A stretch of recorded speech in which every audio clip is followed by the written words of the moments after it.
Hello दोस्तों, welcome to Education World channel. आज है 31 मई 2020 और 31 मई 2020 से जितने भी क्वेश्चन बन सकते हैं आज हम इस वीडियो में डिस्कस करेंगे। और क्वेश्चन से रिलेटेड मैं आपको कुछ इंपॉर्टेंट फैक्ट भी बताऊंगा। दोस्तों, वीडियो के लास्ट में मैं सिविल सर्विस से 2 क्वेश्चन करंट अफेयर के लेता हूं, जिसके बारे में आज हम विस्तृत चर्चा भी करेंगे।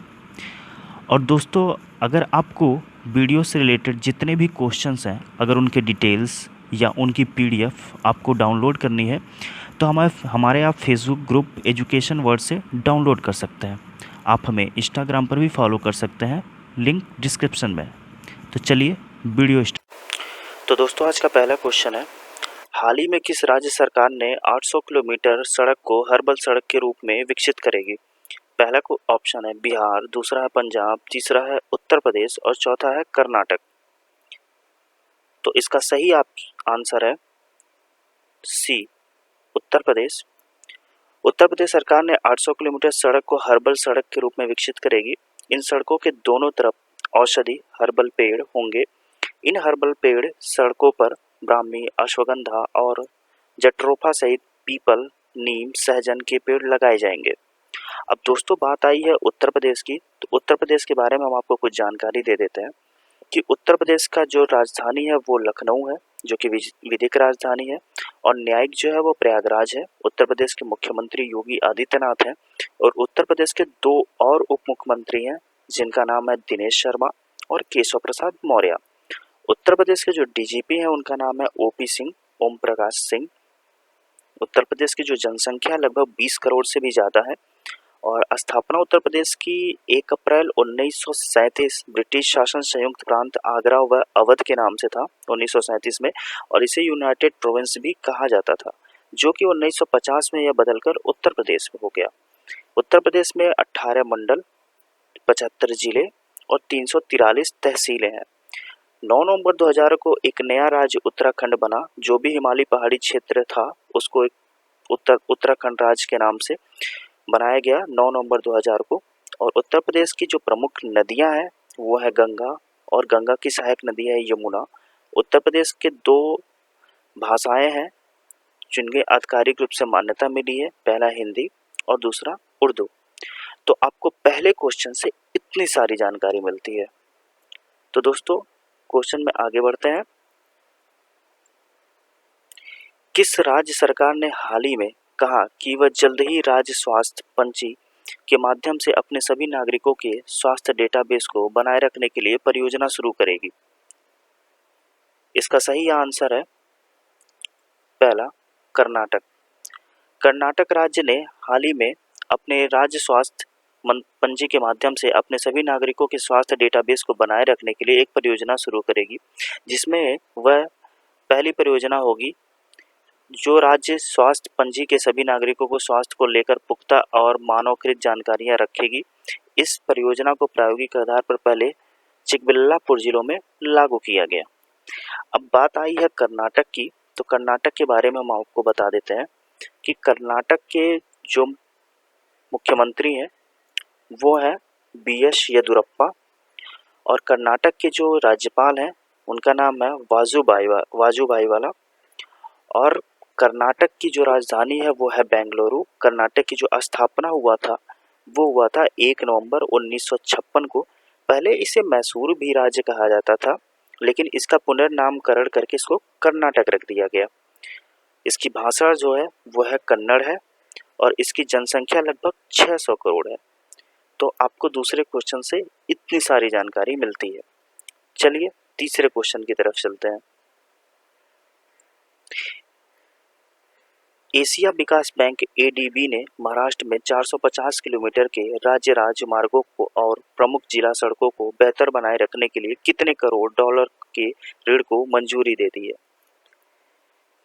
तीसरे ऑप्शन का जो सही आंसर होगा वो होगा चौथा, 17.7 करोड़ डॉलर। 17.7 करोड़ डॉलर सही आंसर होगा। और बात आई है अगर दोस्तों एशियाई बैंक की, यानी कि एडीबी, एशियन डेवलपमेंट बैंक, तो आपको बता दो कि एशियन डेवलपमेंट के जो अध्यक्ष हैं एशियन डेवलपमेंट बैंक के जो अध्यक्ष हैं वह है मात्सु अशिकावा, ठीक है। और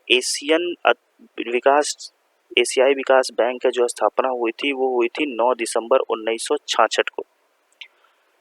और इसकी जो बात की जा रही है एशिया विकास बैंक के बारे में, और आपको मैं बता दूं कि इसको पहले यूएन के नाम से जाना जाता था और बाद में UNESCAP के नाम से जाना गया, जिसका ये गैर क्षेत्रीय विकास देश को सम्मिलित करता है। और इसमें सबसे शुरुआत में 31 सदस्यों के साथ हुई थी। इसकी शुरुआत 1966 में हुई थी और बाद में जाकर के इसमें 67 सदस्य हो गए, जिसमें से 48 एशिया से हैं और 19 सदस्य बाहरी हैं। प्रेजेंट टाइम इसमें 2500 से ज़्यादा स्टाफ है और एशिया बैंक का जो मुख्यालय है वो मनीला फिलीपींस में है। इसके अध्यक्ष आपको मैंने बता दिया कि मुस्तांगो अशिकावा है और इसकी स्थापना 19 दिसंबर 1966 को हुई है। और ये जो है मुस्तांगो अशिकावा ये जापान के रहने वाले हैं। तो आपको तीसरे क्वेश्चन से इतनी सारी जानकारियाँ मिलती हैं। अब दोस्तों बात आई है महाराष्ट्र में 450 किलोमीटर राज्य के राजमार्गों की। तो आपको मैं बता दूं कि इन सड़कों को 7 जिलों में स्थित 11 राज्य राजमार्ग में शामिल है और इसकी बनाया जा रहा है कि जो भी आपदा से निपटने के लिए उनके सड़कों के देखभाल के लिए इसमें सड़क बनाए जाएंगे जो आपदा से पूरी तरीके से निपट सके, और इसके लिए प्रॉपर ट्रेनिंग भी दी जाएगी। जो यह एक परियोजना स्टार्ट की गई है जिसके तहत ग्रामीणों को शहरी क्षेत्रों से एक संपर्क अच्छे तरीके से बांधा जा सकता है। तो इसके कारण ये परियोजना शुरू की गई है जिसके तहत इसमें ग्रामीण समुदायों को बेहतर बाजार रोजगार की सुविधा अच्छी मिल सकती है। तो इस परियोजना के तहत ये सारी चीज़ें स्टार्ट की गई हैं। चलिए अगले क्वेश्चन की तरफ बढ़ते हैं।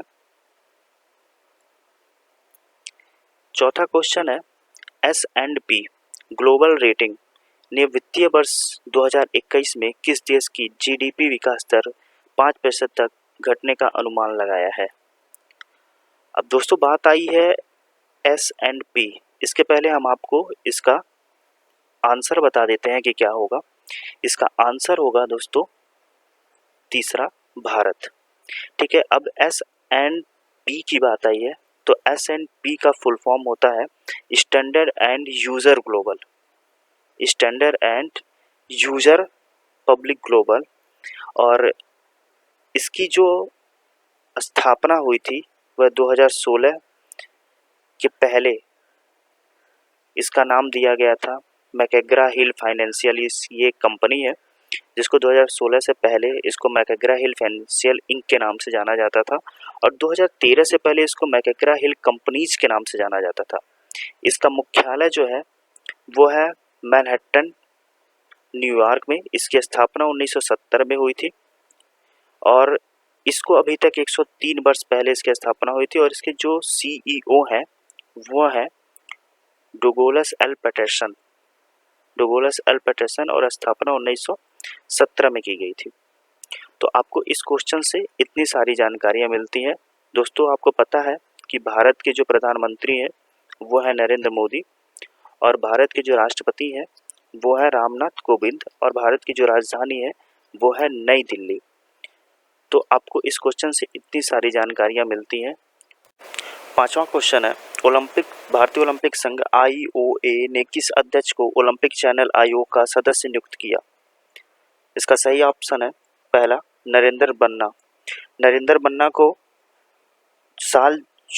पिछले साल जून में IOC सदस्य बने थे और ओलंपिक चैनल आयोग IOC सत्र, IOC कार्यकारी बोर्ड और IOC अध्यक्ष को सलाह देता है और ओलंपिक चैनल को लॉन्च करने और इसके संचालन में भी मार्गदर्शन कराता है। नरेंद्र बन्ना इससे पहले 2014 से लेकर के 2016 तक हॉकी इंडिया के अध्यक्ष भी रहे हैं और साल 2003 से 2013 तक एशियाई हॉकी महासंघ के अध्यक्ष भी रहे हैं। अब बात आई है भारतीय ओलंपिक संघ की। भारतीय ओलंपिक संघ IOA की बात आई है तो इसके प्रेसिडेंट हैं डॉक्टर नरेंद्र ध्रुव बत्र और इसकी जो स्थापना हुई है वो हुई है 1924 में। इसकी स्थापना को लगभग 96 वर्ष हो चुके हैं और इसके जो सेक्रेटरी जनरल हैं वो है राजीव मेहता।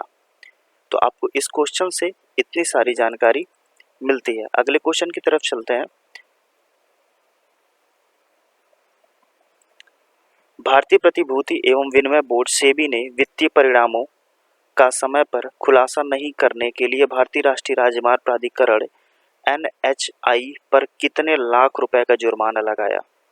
भारतीय प्रतिभूति विनिमय बोर्ड भारतीय प्रतिभूति विनिमय बोर्ड ने NHAI पर जुर्माना लगाया है 7 लाख रुपए का। भारतीय प्रतिभूति बोर्ड विनिमय बोर्ड ने भारतीय राष्ट्रीय राजमार्ग प्राधिकरण पर 7 लाख रुपए का जुर्माना लगाया है। तो इसके बारे में आपको बता दूं कि जो भारतीय प्रतिभूति एवं विनिमय बोर्ड है, इसका फुल फॉर्म होता है security and exchange board of India. इसकी स्थापना हुई है 1992 में और इसका मुख्यालय है मुंबई में। भारतीय प्रतिभूति एवं विनिमय बोर्ड ने जुर्माना क्यों लगाया है? क्योंकि सेबी ने जुर्माना 2016 से वित्त वर्ष पहले 2019 के बीच अर्धवार्षिक वित्तीय परिणामों की जानकारी में देरी करने के कारण लगाया। यह जुर्माना सेबी ने सूचीबद्ध दायित्व एवं प्रकटीकरण मानदंडों के आधार पर लगाया गया है।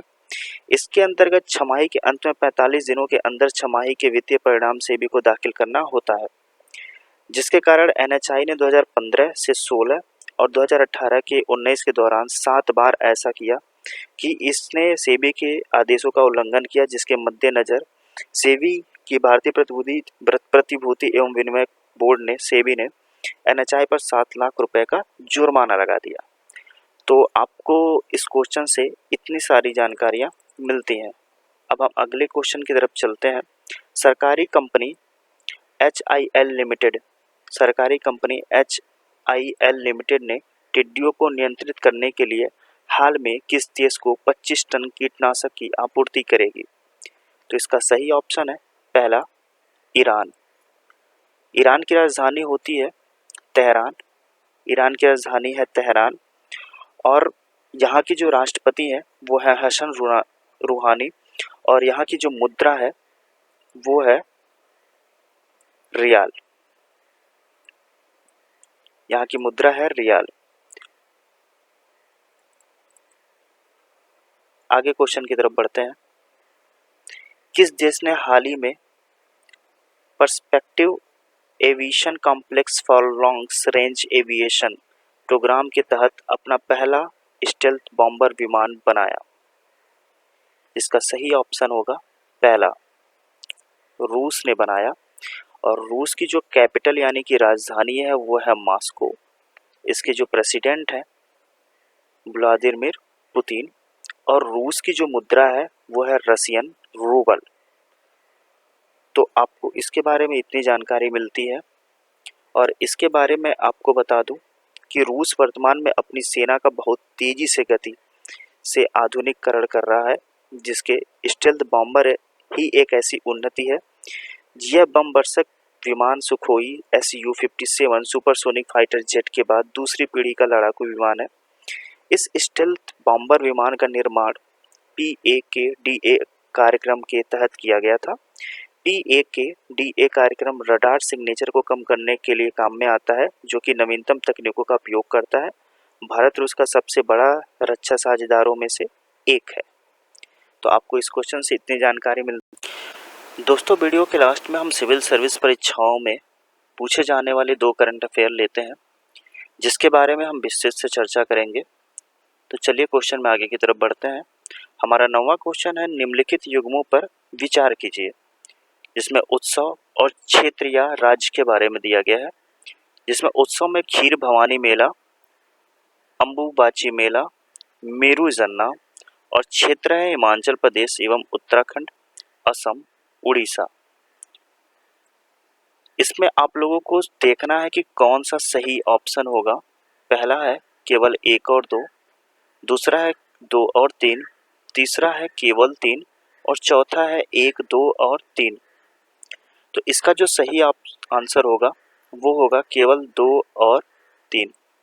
अब बात आई है दोस्तों खीर भवानी मेला की, तो हम आपको खीर भवानी मेला के बारे में भी बता देते हैं। खीर भवानी मेला कश्मीरी पंडित समुदाय का सबसे बड़े धार्मिक आयोजन में से एक माना जाता है। यह त्यौहार हिंदू के कैलेंडर के अनुसार ज्येष्ठ अष्टमी के दिन मनाया जाता है। इसे भारत के केंद्र शासित प्रदेश जम्मू एवं कश्मीर में मांदरबल जिले के तुलमुल्ला गांव में आयोजित किया जाता है। अतः जो पहला युग्म है यानी कि पहला जो ऑप्शन है खीर भवानी मेले का, ये इसका पूरा डिटेल है। अब दोस्तों हम जानेंगे अम्बुचाची मेला क्या है। अम्बुबाची मेला का आयोजन गुवाहाटी के कामाख्या मंदिर के पीठासीन देवी की वार्षिक माहवारी को दर्शन वाले त्योहार के अवसर पर किया जाता है। असम राज्य के गुवाहाटी शहर में आयोजित होने वाला यह पूर्वोत्तर भारत का सबसे बड़ा और धार्मिक उत्सव है। अम्बुबाची मेले का आयोजन प्रत्येक वर्ष 21 से 25 जून के मध्य किया जाता है, जो कि असम के आहार महीने में जब और सूर्य और विष्णु की राशि में होता है तब किया जाता है। ये हो गया दूसरे ऑप्शन का डिटेल। अब हम तीसरे ऑप्शन का भी डिटेल जान लेते हैं। मेरू यात्रा क्या होता है। मेरू यात्रा उत्सव उड़ीसा के गंजम जिले के महाविषुवु संक्रांति अवसर पर मनाया जाता है। मेरू यात्रा 21 दिन तक चलने वाली तपस्या के अंत तक का प्रतीक है, जिसे दंड नाता नाम से भी जाना जाता है। यह 21 दिनों तक चलने वाला एक मौसमी लोक नृत्य उत्सव है जो दक्षिणी उड़ीसा में चैत्र महीने में मनाया जाता है। ये तीसरे ऑप्शन की डिटेल है। तो दोस्तों इसका जो सही ऑप्शन होगा वो होगा केवल 2 और 3। आपको इस क्वेश्चन से इतनी सारी जानकारियां मिलती हैं। अब हम क्वेश्चन में आगे की तरफ बढ़ते हैं। हमारा जो 10वां क्वेश्चन है वो है, यह एक भारतीय स्वतंत्रता सेनानी थे जो इंडिया हाउस नामक राष्ट्रवादी संस्था से जुड़े थे एवं इन्होंने अभिनव भारत और फ्री इंडिया सोसाइटी की स्थापना भी की थी। फ्री इंडिया सोसाइटी की स्थापना भी इन्होंने की थी। बस 1910 में इनको क्रांतिकारी समूह इंडिया हाउस के साथ संबंधों के चलते गिरफ्तार किया गया था। इन्होंने भारतीय राष्ट्रीय कांग्रेस INC और महात्मा गांधी को तीखी आलोचना की तथा भारत छोड़ो आंदोलन का भी विरोध किया। इसका बारे में हम पढ़ेंगे। अब इसमें जो पहला ऑप्शन है वो है मदन मोहन मालवीय, दूसरा है बाल गंगाधर तिलक, आगे थोड़ा सा बढ़ा लेते हैं, तीसरा ऑप्शन है विनायक दामोदर सावरकर और चौथा है लाला लाजपत राय। इसमें सही ऑप्शन जो होगा वो होगा सी। अब विनायक दामोदर सावरकर सही ऑप्शन है, तो इनके बारे में हम थोड़ा व्याख्या करेंगे, डिटेल में जानेंगे कि विनायक दामोदर सावरकर या इन्हें वीर सावरकर के नाम से भी जाना जाता था और ये एक स्वतंत्रता सेनानी थे, राजनीतिक भी थे, वकील भी थे, लेखक भी थे और समाज सुधारक भी थे और हिंदुत्व दर्शन के बहुत बड़े प्रचारक भी थे। तो सावरकर इंडिया हाउस नामक राष्ट्रवादी संस्था से भी बहुत जुड़े हुए थे और इन्होंने अभिनव भारत और फ्री इंडिया सोसाइटी की स्थापना भी की थी। वर्ष 1990 में सावरकर को क्रांतिकारी समूह इंडिया हाउस के साथ कुछ संबंधों के चलते गिरफ्तार भी कर लिया गया था, जिसमें वर्ष 1923 में इन्होंने हिंदुत्व शब्द की व्याख्या भी की और कहा कि भारत केवल उन्हीं लोगों का है जो पितृभूमि और पवित्र भूमि को मानते हैं। वीर सावरकर ने अपनी पुस्तक हिंदुत्व में द्रव्य राष्ट्र सिद्धांत का प्रतिपादन किया है, जिसमें हिंदुओं और मुसलमानों के लिए 2 अलग अलग राष्ट्रों की बात भी की गई है, जिसे वर्ष 1937 में हिंदू महासभा ने एक संकल्प के रूप में इसको पारित भी कर दिया था। सावरकर ने भारतीय राष्ट्रीय कांग्रेस यानी कि INC इंडियन नेशनल कांग्रेस और महात्मा गांधी को तीखी आलोचना की थी और इन्होंने भारत छोड़ो आंदोलन का विरोध भी किया और बाद में भारत के विभाजन का पर कांग्रेस यानी कि इंडियन नेशनल कांग्रेस की स्वीकृति को आपत्ति भी जता दी थी। उन्होंने एक देश में 2 राष्ट्रों का अस्तित्व का प्रस्ताव रखा था और इसी के कारण विनायक दामोदर सावरकर सही ऑप्शन होगा।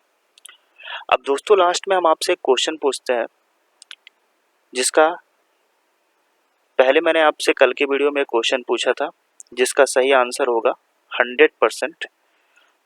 और आज का एक क्वेश्चन है, विश्व भूख दिवस विश्व भूख दिवस किस दिन मनाया जाता है? विश्व भूख दिवस किस दिन मनाया जाता है? ये क्वेश्चन है, विश्व भूख दिवस किस दिन मनाया जाता है? इस क्वेश्चन का आप हमको आंसर कमेंट बॉक्स में भी दे सकते हैं और इसका आंसर मैं आपको कल के वीडियो में बताऊंगा। दोस्तों, आपको इंस्टाग्राम और फेसबुक पर इसकी पीडीएफ फाइल और इन सभी क्वेश्चन के बारे में डिटेल्स आपको मेरे फेसबुक ग्रुप पे मिल जाएगा। इंस्टाग्राम पर भी आप हमें फॉलो कर सकते हैं और फेसबुक ग्रुप पे भी आप हमें लाइक कर सकते हैं, जिससे आपको करंट और पहले जानकारी सभी मिल जाएंगे। धन्यवाद।